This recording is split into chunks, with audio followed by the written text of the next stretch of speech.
There was a parable that was circulating in the days of Jesus that was very similar to this. However, the ending was different. The ending actually went more along the lines with what Deuteronomy says to do with a rebellious son. It says in the law that Deuteronomy is one of the books of the Torah, the Pentateuch, or the law of Moses.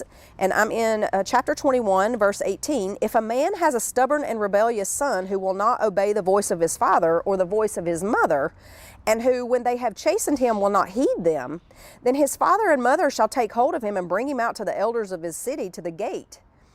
And they shall say to the elders of his city, this son of yours is stubborn and rebellious. He will not obey our voice. Then all the men of his city shall stone him to death with stones. So you shall put away the evil from among you, and all Israel shall hear and fear. And so the story that Jesus knew and that the Pharisees knew as he was telling the story would have had an ending that was more along that line, where, and I'm sure as he started to tell it, they were like, oh yeah, we've already heard this story. You know, and instead, Jesus puts a little twist at the end. Rather than the father taking the rebellious son out to the streets and having him stoned for gluttony and prodigal living, or stubbornness, all of that, rebelliousness, rather than that, he changes the ending.